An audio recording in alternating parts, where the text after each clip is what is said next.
You're listening to ChuckTalks. Two guys, two subjects with no script, little editing, and zero filter. Let's get to it. All right, so let's go live. All right, guys, so our battery ran out. Oops. That's on Jeb. Hey, I apologize, Jeb. I fixed it immediately. Jeb broke it, but he fixed it. So Yeah. we give him blame and credit. All right, so I don't remember exactly where we were, but Jeb cut us off quickly. So You were talking about something that I want to expand upon. So if I can pick up where you left Sure, off. go ahead. You were talking about how I believe there's not really much of a middle ground. People there's- can't agree. yeah. And I heard a really interesting... Oh, I know what I want to say. You go ahead, though. Well, I heard a really interesting podcast. Somebody was, I can't remember her name, but she was basically talking about how over the last 10 to 20 years in American culture and society and news in a lot of areas, but politics largely, we've become very absolutist. And we become very like, it's this way or it's that way. Yeah. Absolutism, right? It's very black and white. And it's one thing is it's like, it's very often the case that That's very stressful. well, it's very stressful, but also I've always thought that it's weird to do that with something like politics where like you've got a president or a Congress who are operating on like 1,000 fronts. Yeah. Like exactly. how can you just be like every single thing that this party or this person does and says and stands for is wrong out the gate? And then let's just expend all of our energy just getting mad and freaking out about anything they do and say. And I mean, as I was just saying a minute ago, NPR, the Association of Pediatrics, and Betsy DeVos, who really doesn't know anything about education, but is the Secretary of Education, and Donald Trump, who in a lot of ways is an idiot, all agree that we should really be working hard to open schools, which I happen to think is a really good idea because kids aren't at risk and we need to educate children. So like all of these people agree, and they're not going to all agree But as on soon as they say that, a lot of other things. any Democrat is that can't be the right. That just can't be right. Yeah, it can't be right. It can't be right. Well, it was DeVos and Trump, so it can't be right. Yeah. What about all the pediatricians in the nation? It was funny because this is what I wanted to say. I don't agree with Donald Trump very often, and the media, just anything he says that he just sort of blurts out, and coming from a guy who kind of blurts out sometimes, and yours truly, he gets like, just goes through the ringer. Like he just like gets eviscerated. And he was like, guys, 99% of these cases are mild or, not serious. I think he used the word not serious. And they're like, there's no data for this and there's no data for that. No, there is data for this and there is data for that. And I using the CDC, who I don't really like people who just push pharmacological solutions, but their best estimate is, and this is like a month ago, was that 25 to 33 million Americans have been exposed to the coronavirus. And if you're talking about 120,000 fatalities and another 100,000 hospitalizations, that's less than 1%. So Donald Trump is right. 99% of the time, it is, I don't want to call it harmless, but 99% of the time, it's not like a fatality incubator 2-month hospital stay. And so they eviscerated him and like, there's no proof in their science that. No, there is proof in science to that. And as more and more serological data comes out, you're going to see more and more of 30, 40, 50, 60 million Americans have already been exposed to the virus. And my best guess right now, looking at serological data, and I'm like, well, you're not an epidemiologist and stuff like that. You're right, but I read reports that I rely on, like Cuomo. I don't agree with Cuomo of New York, but he puts out data. I would venture we're somewhere between 30 and 40 million Americans have had the coronavirus. Yeah, I think probably at least that many. And so I think that we're at 120,000 known fatalities and 100,000 hospitals, people who are in the hospital currently or were in the hospital and released, and that's a serious cause. Like, I mean, I've had the flu several times, and I believe I had the coronavirus, as I've mentioned on previous podcasts. And it sucks. Like, you're in bed and you're watching Netflix and drinking your green tea, and you miss a few days of work. But 99% of when he said that, I think that's a true statement. And when you look at the danger to children, it's pretty non-existent. They're like, well, but they can spread. Well, that's really not true either, because more and more data is coming out that shows that asymptomatic people rarely can spread the disease. They can contract it, but they really can't spread it. And if they contract it and build the antibody, they're even less likely to spread it. Well, and there's that data is still young, but I mean, the thing is too, like we're talking about the mental well-being, the fiscal well-being, and the cognitive well-being of like 150 to 200 million people when you Right. consider every single kid and parent. Jeb in looked it up last America. podcast. So 51 million public school kids. 51 million 51 public school million kids. Public school kids, and then also all the private and independent schools and Or parochial schools. colleges. That's probably another, colleges, universities, who are all also Several million more. I heard something today that there might be some colleges and universities that are going to have to close their doors possibly. Well, the Ivy League's already said they're not doing football until the spring. Yeah, I talk about that later. Some in of the these podcast. other schools, but so the point is that some of these colleges and universities may not be able to fund themselves because they don't just rely on public funding. But so my point is that then you got all the parents. Yeah, like right ask now, some for parent to write example. a $40,000 check to Harvard with your kid going to class online for 2 hours a day. By the way, I heard today that the Ivy League sports doesn't have a commissioner; it has a CEO, which is perfect, right? Because Harvard's worth like $2 billion. They don't have a commissioner; they have a CEO. Thought that was pretty hilarious. Make your paper, boo-boo. Fitting for the Ivy League. But anyway, so what I wanted to say though, let's use North Carolina as an example. In North Carolina right now, we've got Plan A, B, and C that we're going to choose from, and they haven't made a So declaration just so you guys know, yet. Charles and my wife sit on the board of the second grade families that represent in our public school. My wife and Charles are 2/3 of the vote of the second grade classrooms. Ben just showed me a shocking statistic, which we'll have to get to in a minute. But yes, we're not Studio on, audience. We're not on the board of the school, although they're trying to get us to join. They're trying to drum people up to be on the board. But we're on a board that's a reopening focus group for that school. So we're trying to, and we just started it, and I haven't gotten very far with it, but I've been doing a little bit of research. And one thing that I know is that Plan A is basically reopen the schools and bring kids back and do whatever measures you need to do to try to control germs, whatever, to some extent. Plan B is have kids in for a week and out for 2 weeks and do this staggered thing where kids are there sometimes and not there other times, and have more increased measures of like adults wearing masks all day in the school buildings and kids having to be socially distanced, which good luck with that in kindergarten. And then Plan C is totally online. Oh, and so Plan B is a hybrid where when they're not in school, there's also the online component. So my point is that if you are going to if you're going to try to have a plan where I lost my train of thought. What was I saying? Steve, you were about to say something. Plan, school Where's plan. our train whistle? We need Uh, to get your train back. Well, I got distracted by the dog and the 40 billion. the Oh yeah, that was what I was going to say. That if you're going to do something if you're going to do something where there it is, train's back on track. Whoa, whoa! It's only in the morning. You're supposed to be up cooking breakfast or something. Like an So what I was alarm going to say is, in addition to the 50 or 60 million school-age kids, K through 12, pre-K through 12, you're also talking about all these parents, right? And that's got to be an even greater number. Well, it takes two to make a chick kids. If there's 51 million kids, that doesn't necessarily mean there's 150 million. There are 100 million parents because some people have two kids like ourselves, but probably another 70 million. And also, some kids have a mom with a stepdad and a dad with a stepmom. That's 4 parents for one kid. Yeah, so, yeah. So and my point is, there's a lot of adults in there. Grandparents who are involved in caretaking, and aunts and uncles and nannies and big sisters. And Raising our so- children is the number one thing society should always focus on. Always. And there's a lot of people, and I and guarantee. it's the thing we're least focused on right I now. feel certain if we combine all the kids who are going to be impacted by schools closed and all the adults who are going to be impacted by schools being closed, not to mention all the adults who are employed by those schools, because if there's 50 million kids who go to public schools, how many adults work for those public schools who won't be going to work and presumably won't be getting paid for a while? So my point is, if you're going to do all of that and you're going to have parents... There'd be a very fucking good damn reason to shut it down. I mean, and But they have bunny ears. They have a good reason. Children's safety. And that's what I was going to say. And kids aren't really getting sick. And even young adults aren't really getting sick. And a few, but less than the flu. When you look at kids and young, healthy less than adults car under wrecks. age 50, the flu's more dangerous. Yes, that is correct. The flu is probably, a bad flu is less dangerous if you're 75 with 3 comorbidities. COVID is more dangerous than the flu. Correct. That's But probably if true. you are my age, 40, with no comorbidities, or even probably with 1, or if you are 5, it's not dangerous. And so to say that, and so if the only they concern stopped is spread, reporting that the can be data. addressed. It's very hard to find the data on the age demographics, and I think one of the reasons why is government is doing one of these altruistic lies, just like when Fauci on March 13th said masks don't help.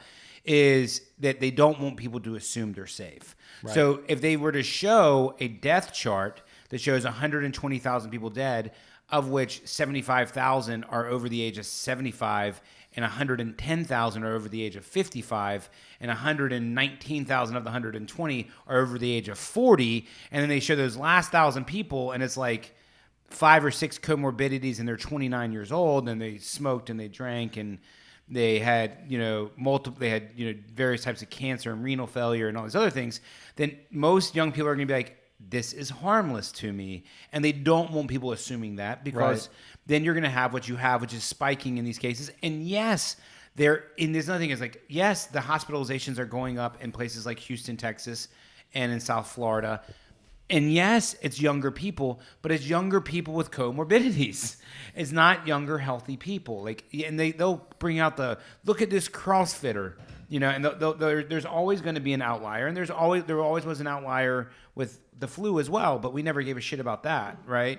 So there's always young people who were assumedly safe who were passing away from the flu, just like there was old people who assumedly were not safe who were passing away from the flu. And there were survivors of both of the flu every year, right? You know what's really interesting is I've never had a flu shot.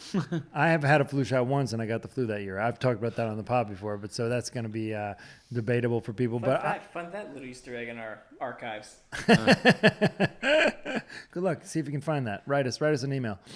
But what's our email address again, guys, for people who want to write into us? That is, you can call me Jeb at jebcpusa@gmail.com.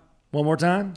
That is Jeb, Jeb, jebcpusa@gmail.com. All right. Send your questions. Whatever you want to hear us talk about, send it to them. Go ahead. Send us the topic, whatever you want. Yeah. We can even have Damus say it in his Damus voice if you want, if that's what you want. For real, man. I haven't seen Damus. Hey, was that Damus? I think he just walked by. I don't know. So back to where we were. What was I talking about? Yeah, I'm having a hard time focusing tonight. We're in a new space. We are in a new space. There's a lot going on. I'm taking bites of the apple. We did build a studio, so we now have our studio. We're no longer on the patio.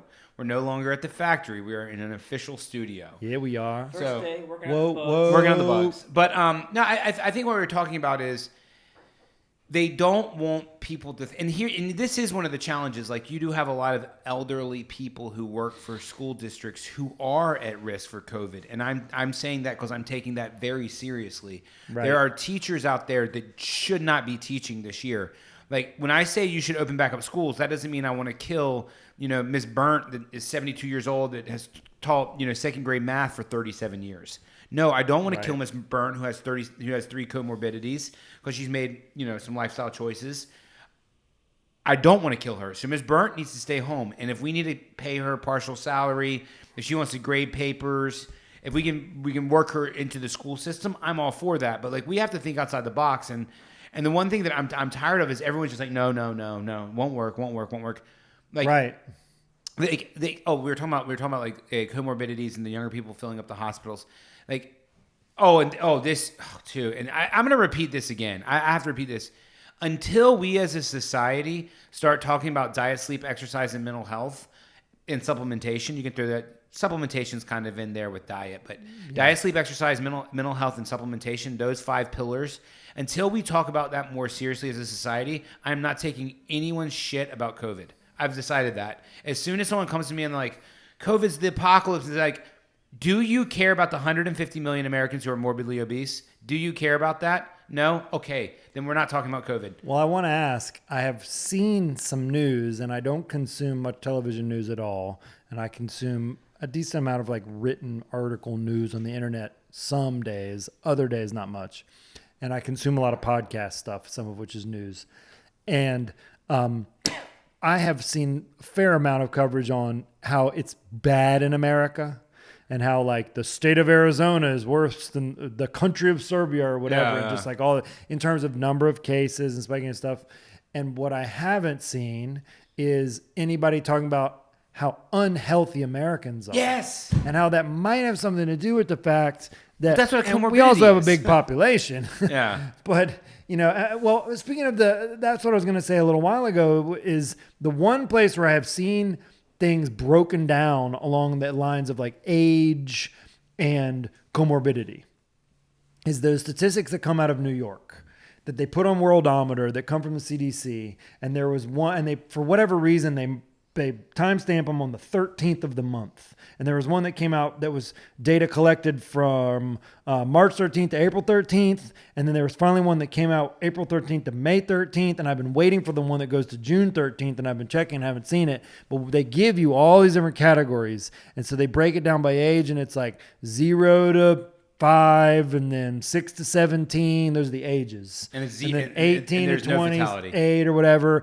And then they have like number of deaths, number of cases, and then they have deaths with a pre-existing condition, deaths without a pre-existing condition, and then they have not known.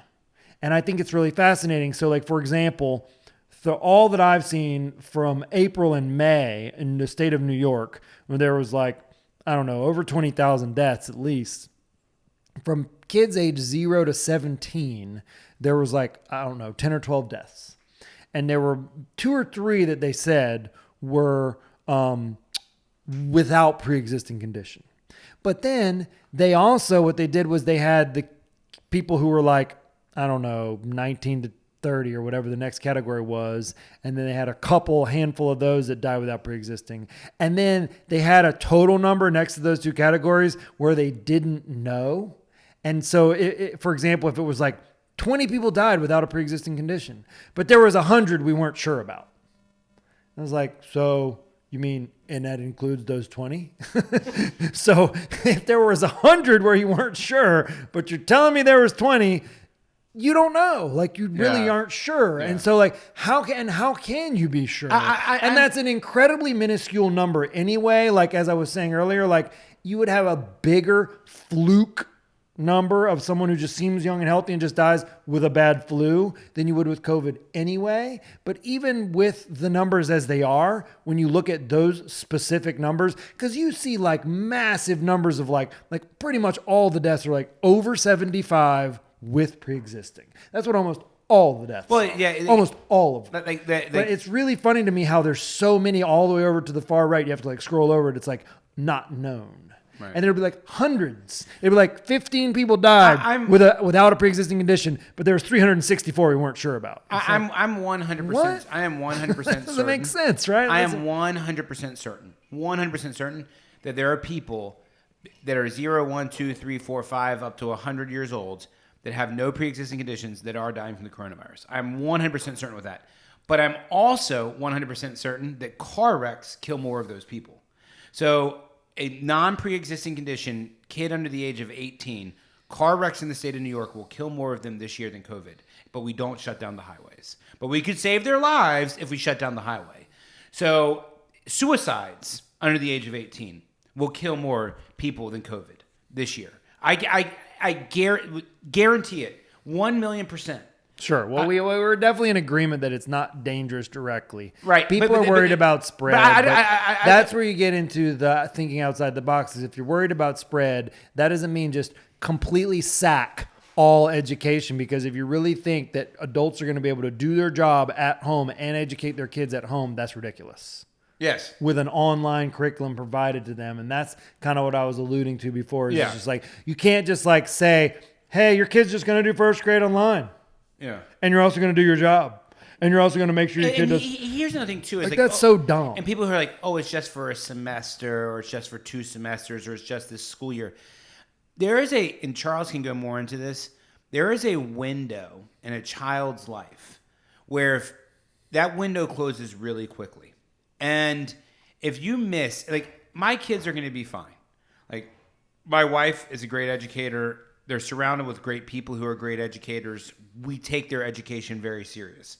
But there's a lot of kids out there, and you want to talk about social equality and injustices. There's a lot of kids out there who desperately need to have access to teachers who can teach so they can get the basics of education. And there is a window, like you can't teach an old dog, new tricks type window, where like a child, if he misses, and Charles could probably talk a little bit more about it, like the primary years of 4, 5, and 6 for dexterity, or 4, 5, and 6 for mathematics, or 4, 5, and 6 for the building blocks of letters. When they get to 7, 8, or 9, there's no catching up.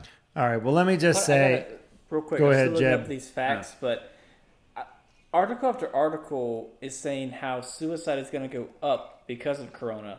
I don't know if you're alluding to that, but... Oh, I've alluded to that in previous podcasts, and that's one of the things, too, is like, do we not care about those lives? I think it's already going on. Yeah, no, child abuse, crime is through the roof, anxiety is through the roof, anxiety medication through the roof, pharmacological solutions are through the roof. I mean, it's just all of these metrics on the other side of the scale from this massive overreaction are beginning to rear their ugly heads. And now back in March and April when I was preaching this stuff and everyone said how I wanted to kill my fucking mom, fuck you, I was right. So moving on. Right. Go ahead. But Charles, you can be right sometimes. Like without being long-winded, quickly explain to people how fast the child's brain develops and how the window can close if we're not careful. Here's what you were making me think about, which is related to that. So I taught in a high-need, high-poverty school in Raleigh and Wake County for 6 years. And I learned several important things while I was there. But one of the things that I learned was that a lot of those kids would arrive in kindergarten and be already a couple years behind. And that's not uncommon. That happens with millions of kids who grow up in poverty and their parents aren't educated and they haven't had people reading books to them and talking to them. And in Raleigh, let's just go ahead and call a spade a spade. It's black kids, black and Hispanic. Black kids, Hispanic kids. So if Black Lives Matter, Democrats, if Black Lives Matter, let's get them educated. Definitely black kids all over the country and a lot of poor white kids Of too. course, trailer park kids. Definitely millions of black kids all over America for sure. And what happens with these kids is because they don't have the socioeconomic advantages and the enrichments in their lives, they get to school and they're behind. And so early childhood educators, that means kindergarten, first grade, and second grade, are tasked with catching them up. And if you do a really good job and you get lucky, because I remember people saying this at Poe, the school I taught in Raleigh, you might be the only adult who cares about this kid and who is able to educate this kid, like in their life. There's people who care about them, and there's people who's able to educate them, but both. Right. Care about and educate. They might have someone who cares about them, but that person only finished 7th grade and is living on welfare and can't really teach them stuff. I mean, and I had kids who didn't speak English or whose parents were illiterate or who were homeless or all kinds of stuff. And so whatever the case, you get these kids where they have a window, like Steve was talking about, kindergarten, first grade, second grade. And if you don't get them up to reading level and, passable math skills and stuff by the end of 2nd grade, get them caught up close where they need to be, the chances of them graduating high school are very, very slim. Kids that don't get on a reading level by the end of 2nd grade, it's something like 80% they don't graduate high school. I found your figure, by the way. Which one? The death rate in China. COVID was the 49th cause of death. We got cancer, road injuries, hypertension disease, so it's stomach 48 cancer. reasons before. Yeah. The highest is stroke. This is in China, by the way. Stroke is the highest. Yeah, because they love to smoke. Yeah. But and I should qualify what I just said is within that demographic of people that I'm talking about, not just some rich kid who just is a little below reading level. But this is my point. So this is what I'm saying. Think about all those kids. Think about those millions of poor kids who they were learning, going to school online, which means they didn't do anything. Again. Say that number again. Millions. Guys, he said millions of poor kids because there are millions of poor kids. And our policies to stop COVID might prolong the life of 100,000 people. There were 40 million kids who were food insecure before COVID in America. 40 million! There were 40 million kids who were food insecure. Who's speaking up for them besides Charles and me and Jeb when he chimes in? I don't... there's a guy that's I'm tired of being told I want to kill my grandmother. No, fuck you. Who's going to talk for these 40 million kids? 40 million.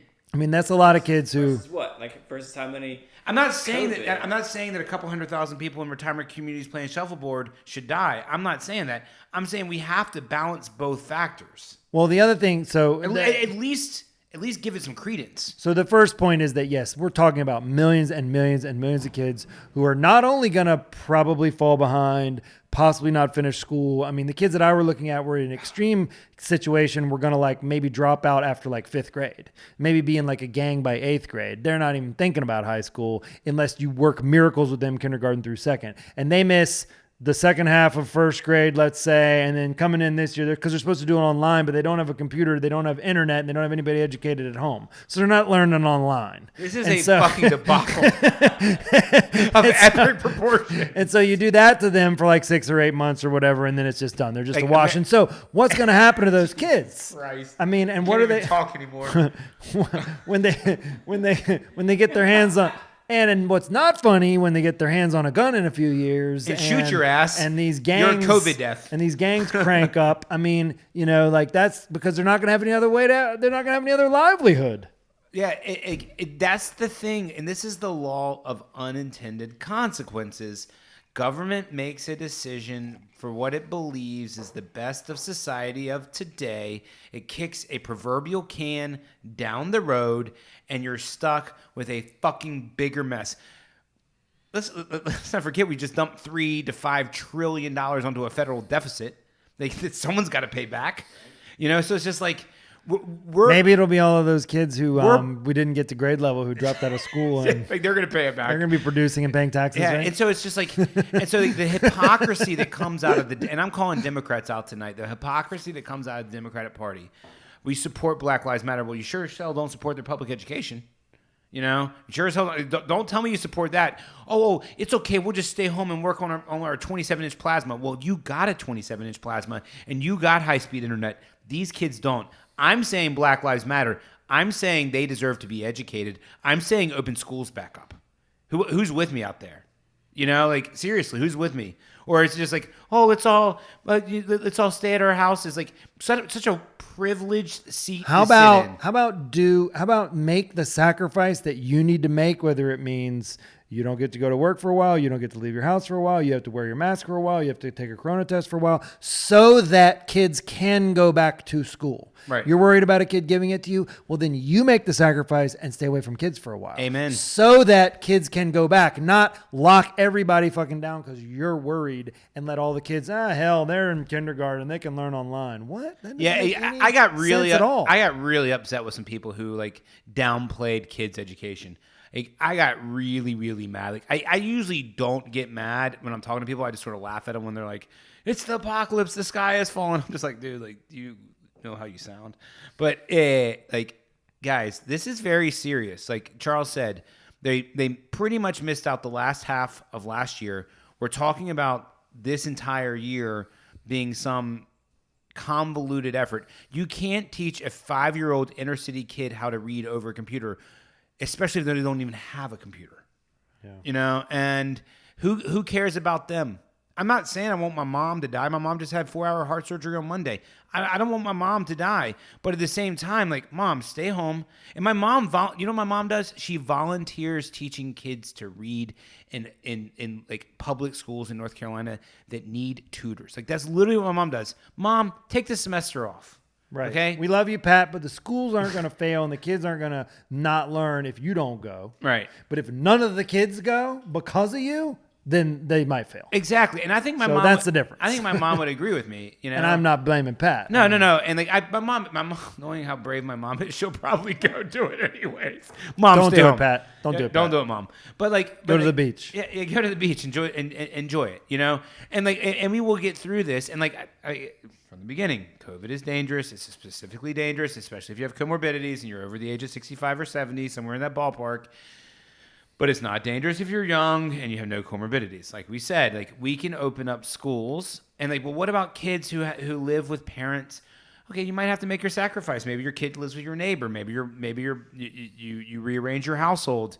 I mean, yes, it is challenging for everyone. But as Charles says, you don't punish 50 million public school kids that are presumably healthy. And their parents. And their parents who are presumably Who have to work. Who have to work, yeah. To pay taxes into the system to support the school. It's just you don't do that. And I love when people are trying to sell this that the kids will look at computer screens. So my 2 sons, we don't really watch screens around the house, usually outside in the yard, whatever. But yesterday they were talking. My wife, who's like in Charles, like we were talking about earlier, on the reopening board. I think is what the public school's calling it. Reopening focus group. Reopening focus group. And they were talking about classroom for 6 hours a day for a kindergartner. I asked my son, I was like, kid, could you watch Paw Patrol for 6 hours a day? He's like, no. So if he can't watch his favorite TV show that he gets to watch 1 hour a day on Saturday, he can't even sit through that. He ain't sitting through 6 hours a day as some woman preaching to him on. Oh, Dude, it's comical. So it's fucking so comical. I mean, as a person who has done this for so many years, I mean, I could go on, and I don't want to dwell. I feel like we should jump subjects, but I do want to say one more thing. But you want to go first, Jeb? I just had to say one more thing that I thought was utterly hilarious about the plans, because I read through all the state plans and the county plans where it stands right now. And it's only, what's today, July 9th or something? Yeah. So we still have about 5-6 weeks before they really have to like pull the trigger on exactly what we're going to do. But the plans right now, what they're saying right now that they want to do is they want to have every adult in the school wearing a mask all day. And every adult that's on campus or near campus, or any kid older than like 10, wears a mask all day. So there's a lot of hilarious things about that. But there's also some think about the kindergarten teacher greeting the kids. Usually her job or his job is to smile and give them a hug or a high five, and they've got a mask on. That's just weird out the gate, I think. That's just not. But the thing that I think is the most hilarious is the social distancing. So they want to try to social distance kids in school. When they line up and when they walk in the hall and when they sit in the classroom and when they work and when they share materials. And in addition to this problems and stresses and negatives of all the hand sanitizer and soap all day long, if you've ever taught, or not even taught, just been around kindergarten or first grade or second grade, social distancing kids at that age, I mean, you're lucky if you can get half of them to stop sitting on top of each other and wrestling each other and picking each other's noses and chewing on each other's sneakers long enough to do some work for 5 minutes. You really Which is think what you're supposed to be doing at that age. Of course, it's age appropriate. If you really think that you're going to socially distance kindergarten, first grade, and second grade kids, you are smoking crack. There is no fucking way any human or group of humans on Earth could possibly do that. No way. That is hilariously ridiculous. I almost want them to try to do it just so I can show up and laugh, but I don't, because it would just end up making the teachers miserable and stressed, and they'd have people supervising and telling them they're not doing it right, and they would transfer all that anxiety to the kids, and that's why I really don't want my kids to be a part of that. But the social distancing with kindergarten, it's really Yeah, bad. I mean, really. A lot of parents, as Ed Lover would say, come on, son. Yeah. Come on, son. On that note, I say we take a break, Pivot, and we come back and talk about Sweden for a second. Yeah, we'll talk about Sweden. Sweet and low. Sweden, no?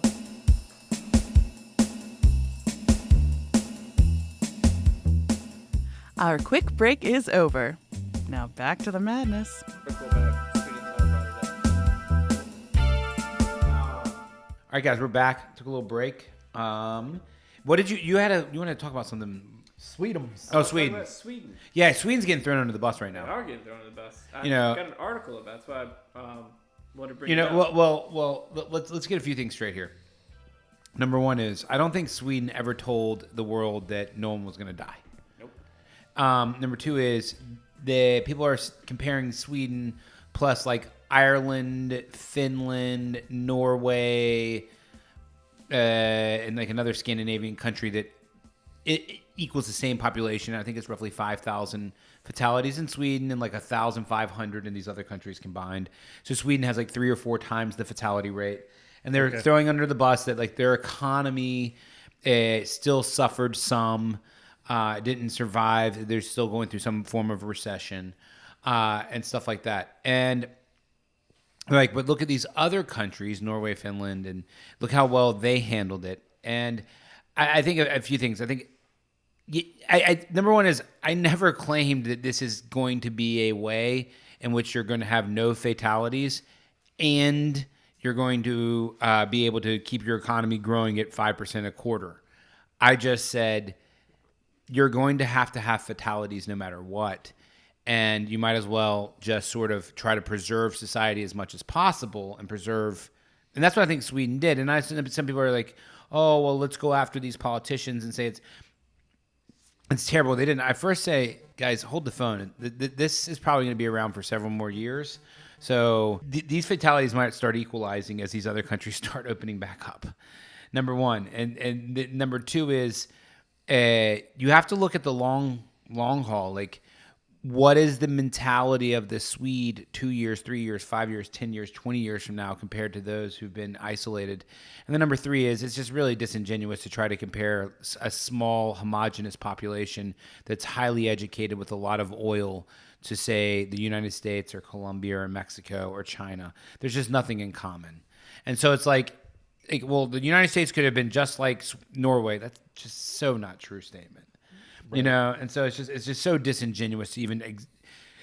And I used to have that liberal fallacy. I used to be like, oh man, like socialism. When I was young and like really spearheaded socialism, like socialism works so well in Finland. Well, Finland's like 3 million people, and they're homogenous, and they have a lot of natural resources, and they're highly educated. It does work really well. In the United States, it's 350 million people. We're not that highly educated. And we span 7 time zones, and we're not homogenous, you know, and we don't have thousands of years, years of the same tribe. So it's just like, people like, Sweden sucks, look at them, it's the end of the world. Like, and number two is like, the number of fatalities they had compared to their population, it's still probably not the leading cause of death in Sweden for this year. I got that figure, because that's exactly what I was going to say. It's from COVID, it was 5,420 deaths out of 10 million. Okay, so that's 0.05%. Yeah. Wow. And that's kind of amazing considering that I don't think they closed schools. No. I don't think they closed businesses. No. And so I think you could look at the economic numbers, and you could also look at like how much did the kids benefit cognitively, emotionally, like just socially, and like we've been talking about this window that kids have for development and how they grow and learn and change so rapidly, traumatizing them by taking all of those things away for 4 months, 6 months, 8 months. What damage does that do that lasts? Not to mention the dent you put in their education and everything else that Sweden didn't do. And how are you going to compare that with like, and I've also wondered, like, did Sweden have a more elderly population? Did they have a few more people who are susceptible with comorbidities? I don't know, but I would be interested. Yeah, you have to really get granular. I would be interested to hear that balance too of like the benefits. Yes, that's a cost benefit analysis, and that sucks, and that's a risk, and people died, but also what about all of those kids that didn't suffer in those ways? And it's also not to say that Norway, Finland, Ireland, whatever countries that the epidemiologists who are on the team shut everything down, it's not saying that they're not going to have their spikes. You know, and so like everyone's like, I think part of the point is like, look at New York, they're controlling it so well.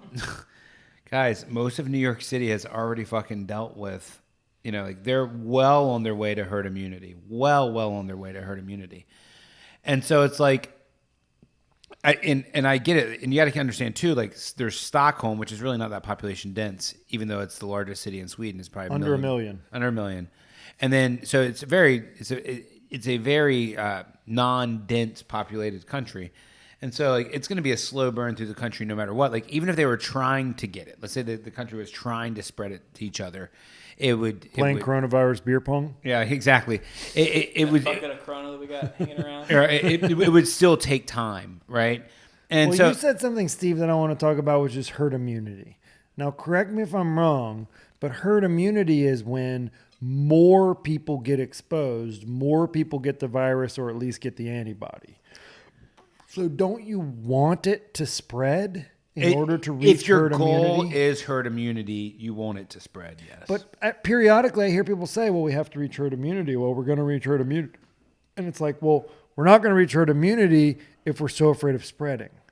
And so I don't know how you can both Like, you wanted lock to down, slow- quarantine, and prevent spread, and also reach herd immunity. And so it seems to me like the mentality has shifted to, let's not reach herd immunity. Let's just stay sheltered in place until we have a vaccine. Which could that's take also months or years. And it's like, that doesn't really make sense to me. That's when also we're already yeah. kind of part way there. That's also like one of the big things for me. Like, well, first of all, I don't think anyone in the United States, or very few leaders, were like actively being like, we're going to take the herd immunity approach. I don't think anyone was. And the next question is, if you do take that approach, do you do it like rip the Band-Aid off, or do you do it like the slow burn through society? And I think the strategy is like, go on with your daily life, have a slow burn on society, never have a rush on hospitals. So use masks, try to not prevent the spread, but slow the spread. And then there's the question, and a lot of people are arguing, well, the antibodies are only in the system. I saw like a lot of people who had tested positive for China.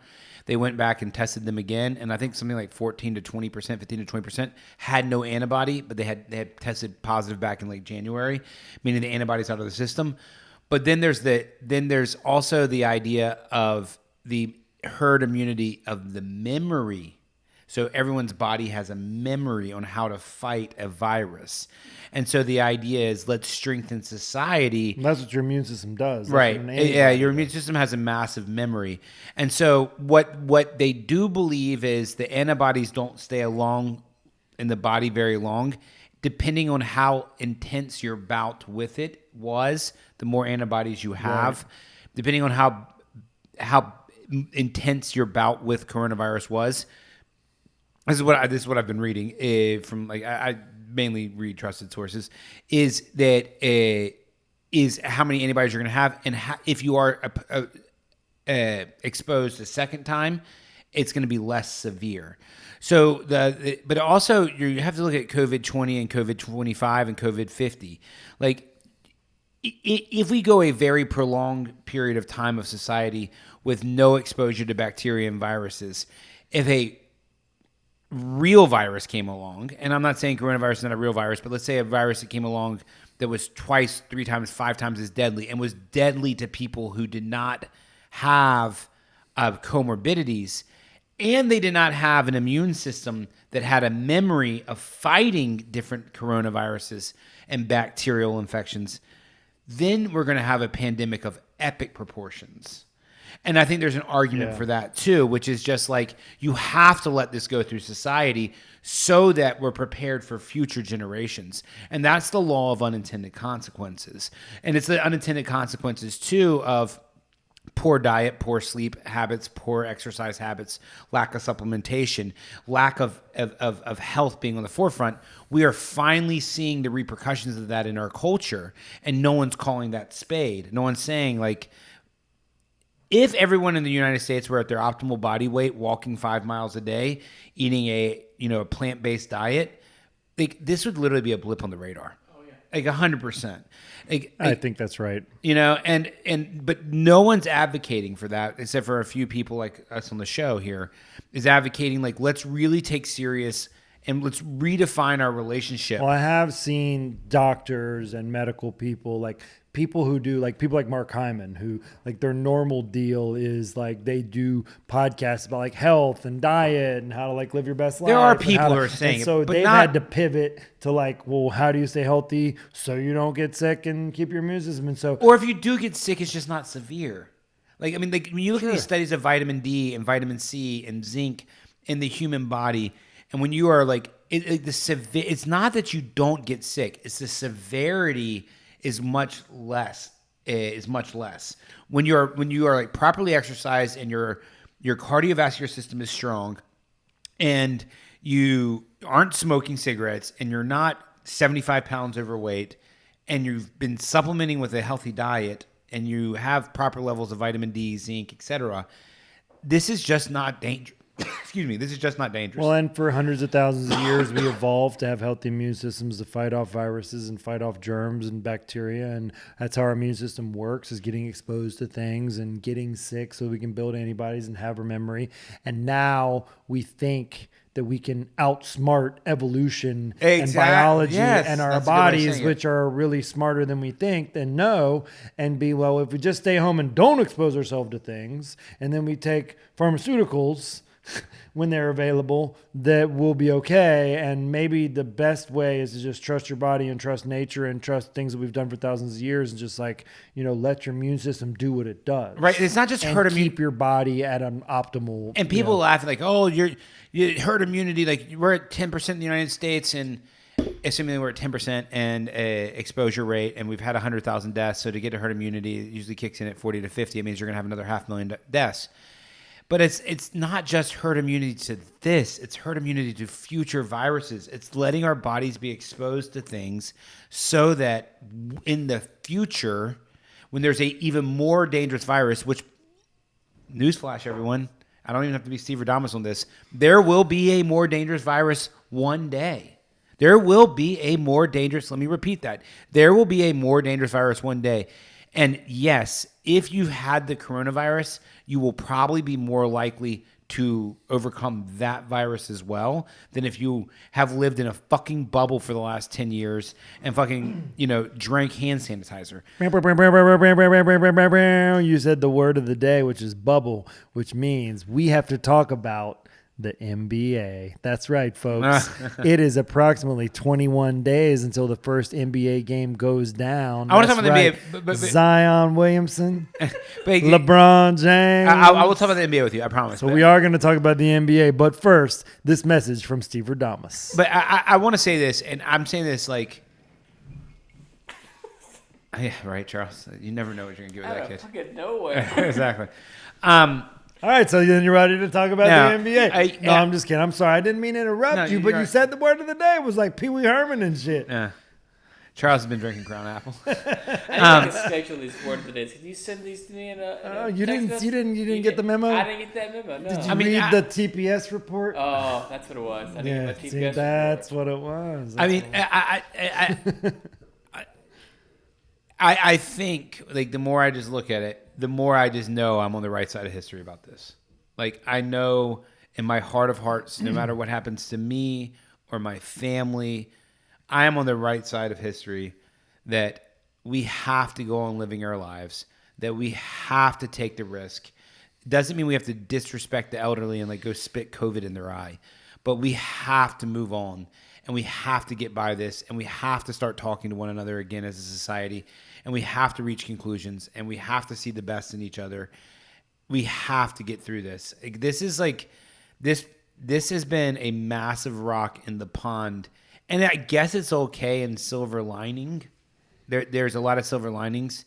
And I think we will come through this better. But it's just, I will go to the grave. And if the grave is brought to me by the coronavirus, I know I'm on the right side of history about this. I'm 1,000,000% confident. Now let's talk about the NBA. Chuck. Wait, but first, Oh, no. I have to bust out Is there another word of the day? No, there's a D.H. Lawrence quote because I love my man D.H. Lawrence, and there's a D.H. Lawrence quote that I had to share with you, and I was trying to get the exact wording. It was something about the dark skies. Yeah, riff for a minute there, Jeb, and tell the people all about,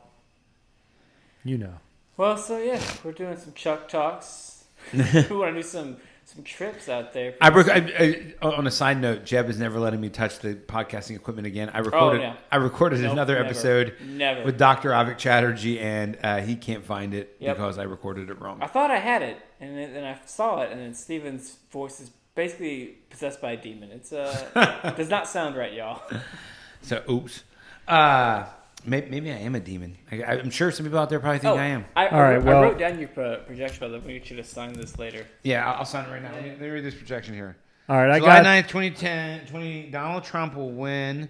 Steverdamus. I'm going to... Well, while you're writing that, I found my quote. So there's two actually. D.H. Lawrence, David Herbert Lawrence is my favorite author, and he's got a I'm gonna couple. give myself a number.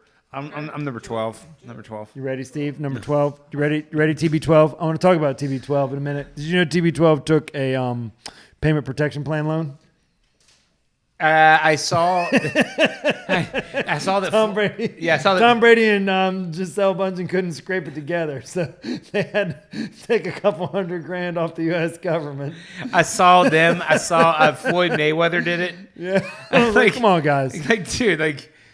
Like Harvard was worth $40 billion. Yeah, I have 3 things I need to say. They took 3 things a I need to PPE say. too.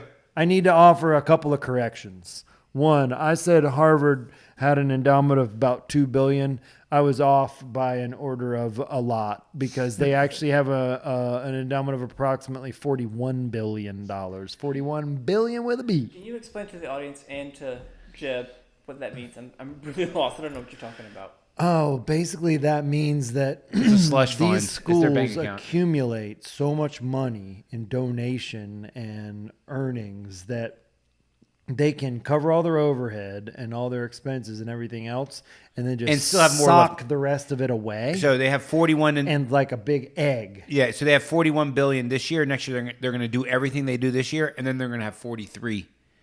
So it's just like they're Because it'll all be invested. it will all be invested. So their university is worth. 41 Harvard billion University dollars. is a business entity. I assume it's Yeah, it's a probably business entity. What does that have to do with COVID, though? What are you saying? No, well, I just had referred to Harvard in the Ivy League when I was talking about football and stuff, and I made an off-the-hand comment that they have an endowment of like $2 billion or whatever, and I was wrong. They actually have an endowment of $41 billion. and they applied with for, a and they B. did apply for. No, they didn't apply. I was Yeah, no, they did. They got $9 million. They returned it. Harvard. Yeah, Harvard got $9 million. We're gonna have to wait and watch and see if Tom Brady, because Tom Brady and his company serious? TB12 got a payment protection. That's what I've heard. That was the breaking news. So look it up, Steverdamus. That's breaking dude. news. Tom, are you serious? And like his You're wife such is a a Brazilian schmuck. supermodel, and between the two of them, they're worth like $500 million. Are you serious? You're such a smut, dude. This has been a bad week for Steve. Tom Brady takes out a payment protection plan loan, and Cam Newton goes to the Patriots. It's been a bad. I've had week. better weeks. I'm still not happy about that. That still pisses me off a little bit. We're going to get onto the sports thing, but I have a couple other things I have to say.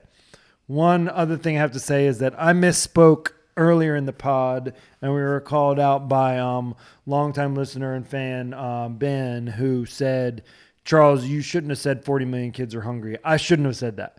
What I should have said was 40 million families are on food stamps, government assisted. 40 million people. That was families. that was the approximate number before COVID. Right. And it has spiked and it's gone up a lot. So I said there are millions of kids and families who are food insecure, which is different than starving to death. So Ben wanted me to clarify there are not millions and millions of kids in America who are starving to death. And we agreed, and we said there are a lot of families who are more food insecure and who are struggling, and we said schools provide food. And then Jeb and I were pointing out, this was during the break, that there are healthier food options and better nutrition happening when kids are in school, and that's not up for debate.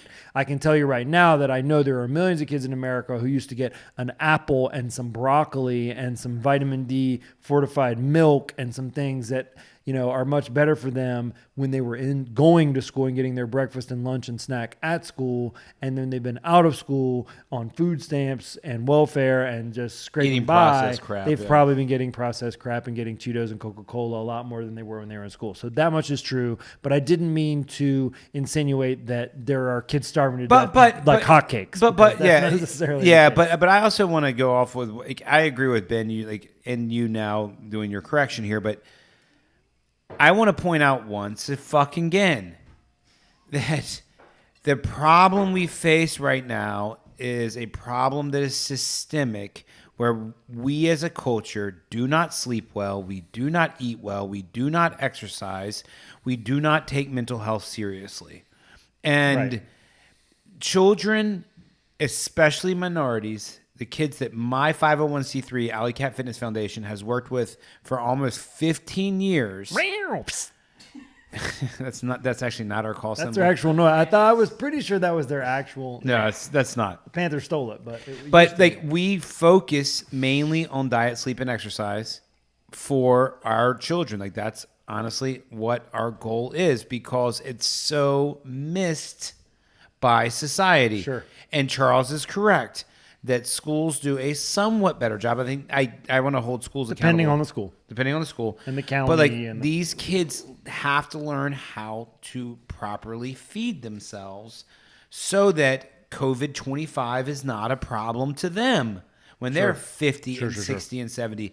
Like we are just so fucking short-sighted as a culture. And that's the thing I think that is really beginning to upset me with the coronavirus crap. It's just how short-sighted. And I think obviously Steverdamus, like it's a play on words, or play on names. But guys, we're so fucking short-sighted. Like, we don't stop and think about society, much less 10 years from now as we do 1 year from now. Like we just don't think about it. Short-sighted is a good way to describe Although you were right about Tom Brady. 300. He applied for a loan for $350,000 to $1 million. They don't know what the number is exactly, but at minimum. The fact. All right, so now I want to know. So Tom Brady needed, the brother needed a little $350,000, a little extra on the side. Can't hate on him. But what is the net worth of Tom Brady and Gisele Bündchen together? Google it. Let's Google that. And while you're Googling that, I'm going to share my D.H. Lawrence quote, 2 quotes of the day. Are you ready? The first D.H. Lawrence quote was, "There is now no smooth road into the future, but we go round or scramble over the obstacles." Yes, amen. So it's not going to be easy, but we got to get rolling. We got to do it. And that second one was holy shit. So go ahead, Jeb. What was it?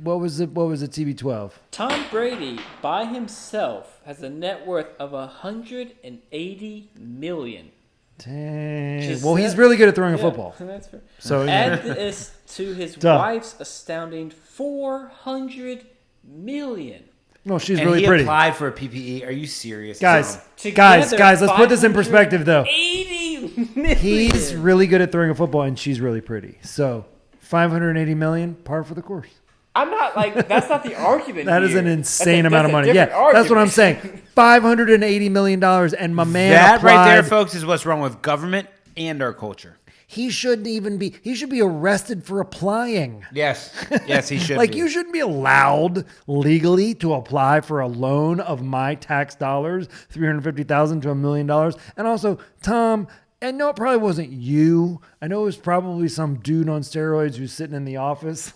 Yeah, your accountant. I can just imagine, But like, come on, dog. Like, Come on, son. you just, as Ed Lover would say. Yeah. Come on, son. Well, and it's not him, but it's his company, and it's hilarious, and I love that. But the other D.H. Lawrence quote that goes back to what you were saying before, you almost said this exactly. I think you said we've got to live our lives. Yeah. D.H. Lawrence said this in like 1925. We've got to live no matter how many skies have fallen. Yep. Amen. We've got to live no matter how many skies have fallen. So it seems like a rough go out there right now, folks. And it might get better. It might get worse. It might get better and get worse. But no matter how many skies have fallen, we've got to live. And we've got to have NBA basketball. So. All right, guys, this is when most people are probably going to turn off the show and tune in on the next episode. Come on. But we'll let Charles. It's interesting. Okay, no. If we're going to talk about Tom Brady, we can at least talk No, about this is Zion Williamson. This is my question. Do we think the bubble is going to open and start playing games? Do we think it will actually finish? Like, do you think that Right. COVID is going to run rampant? Well, so let me summarize for people who don't know. So what the NBA is going to do, my understanding, and I'm not a journalist who covers the NBA, but I do listen to people who do. What they're going to do is they're in the process of, in Disney World in Orlando, which is obviously not hosting a lot of patrons at the moment. They have set up what they're calling the bubble, and they invited 22 teams, and the teams have had to report to their home team base, headquarters in whatever city they're in. And I think they're having to get tested and stuff there, whatever, quarantine, lockdown, whatever, review the rules. I think there's a 200-page document that has all their safety protocols. Excuse me. And then they're going to bring all the people to Orlando, all the players and teams. And I think they're allowing 35 people per team. So we're talking trainers, coaches, whatever. They're not allowed to bring friends, family, whatever. and they're going to like lock them down and quarantine them once they get there. And they're going to give them the daily like nasal swab coronavirus test. And if you don't test positive, you stay in the bubble and then you can't leave.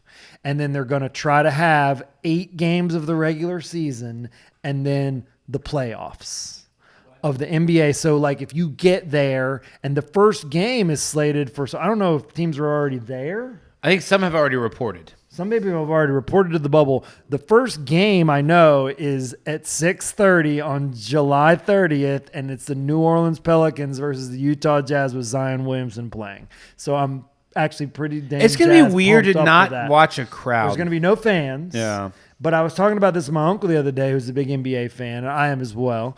And I was saying how my theory is that they're just going to do the camera work so like you can't really tell. Because I think we don't really realize that like a lot of times the camera pans to the crowd purposely. Yeah, of course. And tries to hype and, shows the like fat The guy energy, dancing and yeah. the cute girl and whatever. They're gonna put in some canned laughter. Well, I think they are. So I think if it was like, so if you've ever heard the audio of like a practice, where it's like the squeaking of the shoes and the ball bouncing and you can hear the guy yelling from the corner, they don't want that. They don't want that. They're going to manage the audio in a way that it's not going to sound like a scrimmage. It's going to sound like a game. And so they're going to have the sound going in the arena. Scored by Hans Zimmer. Is that what you're saying? Say it again. Could we have the NBA scored by Hans Zimmer? Is that what you're saying? Could we get some who's like Tchaikovsky in the background? I think that's highly unlikely. We'll put in a couple of. I think it's going to be like they're going to pipe it in, and they might CGI some fans.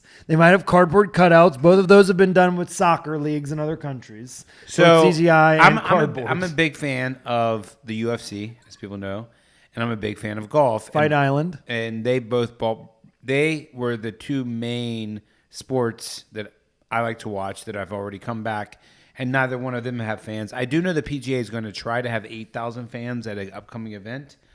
They might have canceled those plans. I don't know. But it is still weird not to see it, but I've already now watched several golf tournaments and I've watched several UFC events, and I've now gotten used to it. So I think you're like the first time you watch an NBA game, it's like, oh wow, and then by the 20th game you watch, it's not gonna be. Well, there was a couple things I wanted to say. One was in response to Jeb's astonishment, because it is, if you get there like today and your team makes it all the way to the Game 6 of the NBA Finals, you could potentially be in the bubble for like 120 days or something. So when you can't leave, and you could eventually have like your girlfriend or your wife or whatever join you, but so that's crazy. But she can't leave. Right? I don't know how that works. Yeah, I think if your family members come in and do the quarantine and then do the testing and stuff, then they can't leave. But they're also, so here's the other thing that could be the problem, is that they have Disney employees, because they also have all the people who are going to like cook all the food, right, and who are going to like do a lot of the other jobs, cleaning up, whatever. They're allowed to come and go, but they have to be tested. But the tests aren't always accurate immediately. And so, like, how's it going to work with some people coming and going? And also, I heard Jalen Rose talking about this, like, how long is it going to take before some NBA guy who, as Jalen put it, these guys are young, they're wealthy, they're handsome, they're in shape, and they want certain, accompaniment. Yeah, right. How long is it going to be before they try to sneak a girl in? Yeah. Or they try to sneak out? And if you try to, and there's other weird things, like people can opt in to wear a ring that beeps when you get within 6 feet of someone else. People might have to wear bracelets that indicate if they leave the bubble. And then there's funny speculation about, like, does LeBron have to wear the same bracelet as, like, freaking JaVale McGee? I mean, but or like so a lot of NBA players have already tested positive and they have the antibodies. Like a lot of NBA players, yeah, like, probably in the hundreds. And a lot of NBA players have also said they're not going to go to the bubble. And so, but my as well. But my point is this: what if it is very possible that the coronavirus will continue to like rear its ugly head. Like, what if, like, someone like Rudy Gobert, who famously tested positive, right? What if he has a relapse and he starts to spread it inside the bubble, and the bubble is breached? Well, they're going to test people every single day. I understand And that. kick them out if they get it. And so then, what if like everyone on the Lakers gets it except for like And two they're in the dudes? finals. Yeah, I know. I think that'll actually be hilarious. Like it's actually a really like There's it's a some way to big. make some big money on this. It's going to be like because you could bet on like the Pelicans to win the NBA championship, and then if you're in the mafia, you got an inside guy that just gives like the Pelicans the antidote. Or gives all the Lakers the gives all the Lakers the coronavirus because there's that wild card, but also I know. There's crazy. There's also the point like Michael Jordan's most famous moment is what? The flu game. The flu game, and that's his most famous moment. He played with the flu, and he had 103-degree fever. It was the Utah Jazz, Or he might have been poisoned. Or he might according have to The Last Dance. Whatever. That's But- some bullshit, by the way. Yeah, and some guy poisoned his pizza. That's the story. Whatever. It's I don't lore. buy that. It doesn't. He was hungover, probably. It doesn't matter. What matters is that there was a flu that was probably that was 1998. Probably killed 100,000 Americans that year. He had the flu. They didn't quarantine the Utah Jazz. They didn't quarantine anyone. They continued to live their lives. Right. And from what we have seen so far, Scottie Pippen's like hugging him in all the like classic images. Yeah. Scottie probably had the flu 2 days later. Exactly. No, seriously, but like this is my point. Is his most famous moment in NBA history is possibly the flu game. And here we are talking about a flu. And we're doing all these crazy extreme measures to prevent the flu from infecting NBA basketball players. And it's already affected probably hundreds, would be my guess. Definitely more than 10. Like, I think like on several There's teams. only like a couple hundred guys going. On several teams, there's like I know the Celtics had like 6 tests positive and stuff like that. But The Brooklyn Nets had like a bunch of guys. but tested they're all positive. asymptomatic. They can't even have a flu game because they can't even get a fever. You know, like, I'm serious. Oh, sure. Yeah, I don't think there's been anybody that's been sick. I've read about a bunch of guys that have had it, and they've all been like, I feel fine. Yeah. I don't think there's been anybody that's been like hospitalized or anything like that. No, but like, it's crazy. To me, it's just like, am I missing something here? Like, I don't think so. in 1998, Michael Jordan's flu game. It was 1998, right? His last game. 1998. Well, I think a lot of people, to play devil's advocate, would say it's not the flu, it's a different thing, and it's killed more people than the flu. And I think we're going to know in a year or two when we're able to see the full numbers of people who died from respiratory illness. Yes. Because my theory is that they kind of stopped counting the flu and they kind of stopped counting a lot of the other things like pneumonia and tuberculosis or whatever the respiratory illnesses Emphysema, are. common And cold. they just lumped them all into, well, they had COVID, it's COVID. And so 250 to 300,000 people die from respiratory illness every year in America. And so if we look back on 2020 and we go, okay, it was 300,000 people who died from respiratory illness and infection, then we're going to know, it was kind of the same as every other year. If we look back and it was 500,000 or 600,000, then we're going to be like, okay, it was a little bit worse. Or if we look back and in 2018, 2.8 million died, and in 2019, 2.9 million died, and in 2020, 2.95 million died. Right, that's going to be par for the course. There's just no way to know that. But Exactly. But I think the point with the bubble is that these, like you said, I agree. There's a hyper fear, a hyper awareness, a hyper anxiety, and but they still want to play, and they still want to have these games, and so the only way that they've been able they're to like, desperate. I mean, like this they could want the TV money. They want the TV money, yeah. But like this could like, it's also He's sort going to of bankrupt these owners. It's also sort of like if you're a bar and a guy is an alcoholic and he comes to your bar and drinks 20 beers every day, and then you don't see him for 6 months, like you want to get him back in there and get some beers on him because you need that long-term investment. And the longer he goes without coming to the bar, the harder it's going to be to get him back in the bar.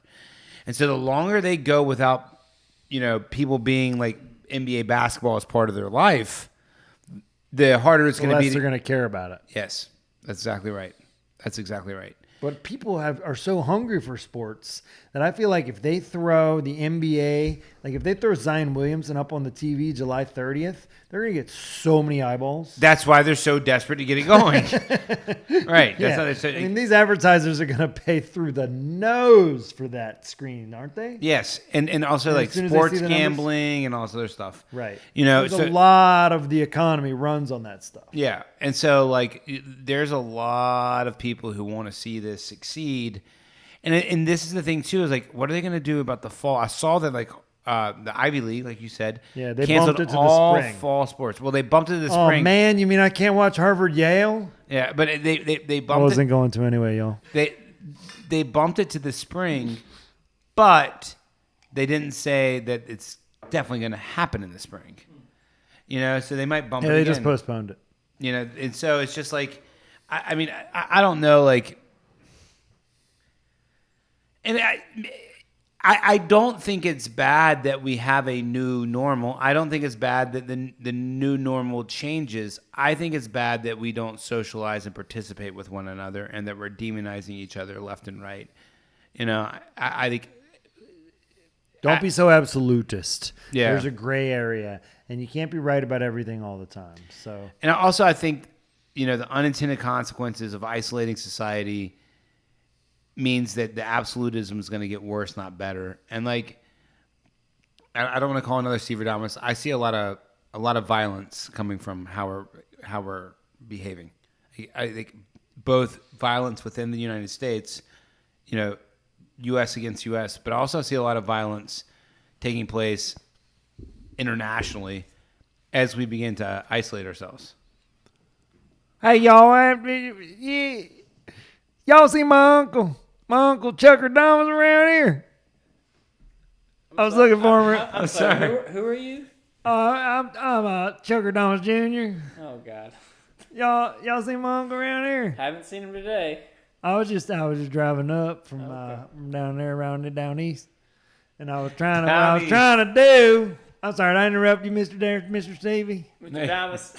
Mr. Damus. I didn't mean to interrupt you there. Just want to I've come up. I've come up there from down around, down around. Should we stop recording? No. Come up there from down around. Can't now. I was down around Deep Gap there last week, and I was trying to tell you, them boys they ain't worried about it, Oh, yeah. I'm sure. And they're them not. what them boys told me though, and they told me, you ever, they said this heat was going to get it, and I said, y'all, it's hotter. you know how to talk It's to hotter than 3 rats fornicating in a wool sock up there, and I ain't seen no damn y'all. Ain't, 103 it ain't- rats fornicating. Chuck Jr. Yeah, I heard about now. My pappy told me. I just didn't know if you realize what's happening here. This is a podcast. We're trying to Y'all got one of them damn old pods. Is that like a Yeah. pea pod? That's kind of like a peas in a pod kind of deal. Yeah. Y'all are buddies and everything. kind of. That's cool. That's cool. Well, let tell you what. Now, y'all ask me a couple questions. I give you a couple answers. We can wrap this damn thing up. You know Sounds what I mean? fair. What's your favorite drink? Tell you what. Y'all ever had anybody that damn old Corona Premier? That bring a tear to a glass eye. Make a freight train take a dirt road, and like it. What's your favorite? Make a small dog break a big chain. What's your favorite thing to smoke? Well, now you like the wacky tobacco? Well, yeah, smoking ain't too good for you. Talking about them left-hand cigarettes. Do you like left-handed cigarettes? I don't know if I trust them old left-hand cigarettes. And boys, Have you ever smoked the marijuana? draw goose pimples on a galvanized trash can at 20 paces. Have you ever smoked the marijuana?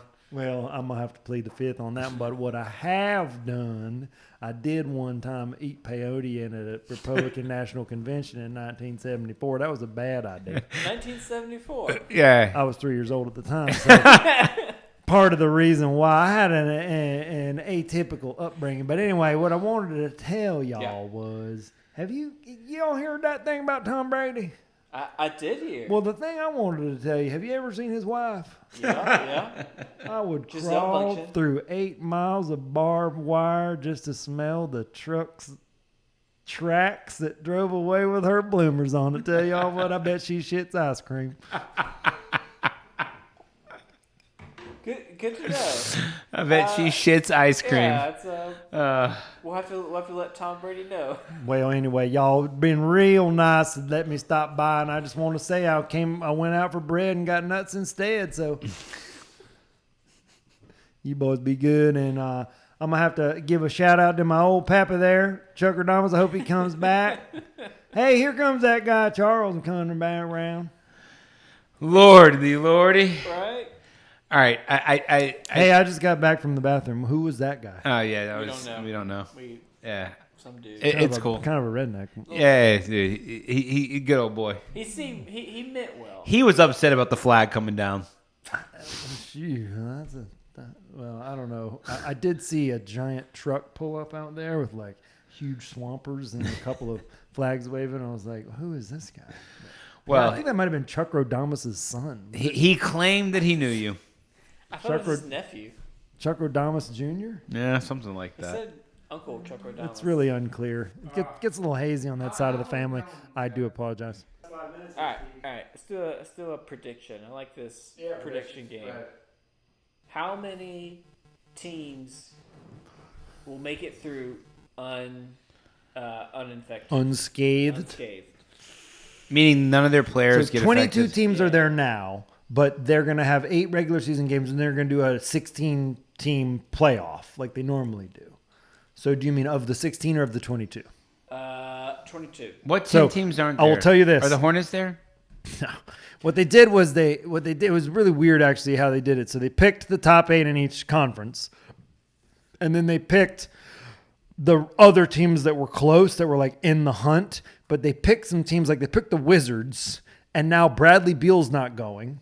John Wall's not going. Oh, yeah. Bertans is not going. So they're just like a sitting duck. So they're just like a win for all the other teams. The Nets lost like half their roster. Dinwiddie's not going. Irving's hurt. Kevin Durant can't go. DeAndre Jordan got tested positive. So the Nets are sending like half their roster. So like some of these teams that are already bad are worse. But there haven't been any major hits to good teams. Like the Lakers haven't lost LeBron. Although they Clippers. did lose Avery Bradley, who's a starter. So that's interesting. The But then they Clippers. picked up J.R. Smith. Did you know the Yeah, Lakers picked up Jesus. J.R. Smith? So let's not give him the ball at the end of the game in the finals, okay, guys? The Clippers? We all remember what happened. The Clips, there was some news this morning that Kawhi Leonard isn't going to travel with the team due to some family business. Now, David Jacoby speculated that maybe he just saw what the food was like that they were going to be serving. So he's like, I'll catch up with y'all. When's the first game? July 27th? I'll be there like July 26th. He wasn't in a hurry to get into the bubble. But if Kawhi Leonard doesn't show up, I mean, obviously. How the bad does Clippers are- LeBron so wants to pad his win total? I think the Lakers win it. I mean, I think the Lakers win it, but I mean, what are you going to do? I mean, like if you test positive in the bubble, I think they don't necessarily have to boot you, but they do have to lock you down. I think they have to shut you down for like 4 to 7 days or whatever. I mean, until you have to test negative for like several days in a row before you're allowed to resume. so what if it's like they're about to start game 2 and LeBron and AD test? You better get a big game out of who's the bald Kyle white Kuzma? guy? Who's the white mamba? Alex. David Caruso or whatever. Alex Caruso. So to answer your question, Jab, I think that out of 22 teams, which is going to get boiled down to 16, which is really going to get boiled down to 5 or 6 that really can contend, like the Bucks, the Celtics, there's going to be at least 5 or 6 teams that get affected by like a big player or 2 or 3 significant role players who can't play. And there's going to be at least one contender that gets knocked. I think that's what we're going to see. Low figures. I was expecting like everybody to get affected. You I think think- they're all going to get it, and it's just like going to At least each like some team. people are speculating that the whole thing's going to fail, and they're not even going to crown a champion. That's my prediction. That's what you think? That's my I think they're going to crown a champion, but it might be Alex Caruso and Patrick Beverly. I think they're going to hoisting I think the Lakers are going to win with an asterisk, like being like, what was this? Like Giannis is already trying to get in front of it and be like, this is the hardest championship to win. Like this is the bubble. I'm like, well, not if you're playing Alex Caruso and JaVale McGee. It's not. Yeah. I mean, I think the whole thing's fucking. How much do you have to pay to get a guy to lie and say you tested negative, so you can play? Or how much? But like, if there's big NBA ratings. What's to say that LeBron tests positive and he's just like, I feel fine, guys, let me play. And they're like, yeah, we just said LeBron. Like, 10 million, 50 billion. Yeah, he's good. Yeah, exactly. I mean, I think it's just like this is the I don't know, man. It's That's just, gonna be tough, right? I can't.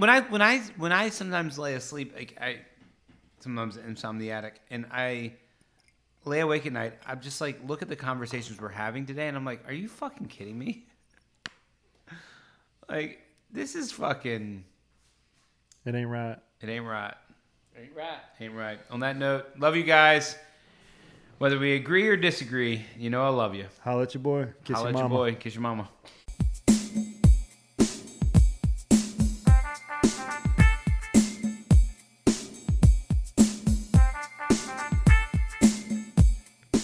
Chuck and Steverdamus are not doctors, certified or endorsed by anyone, really. Just two guys trying to make sense of everything.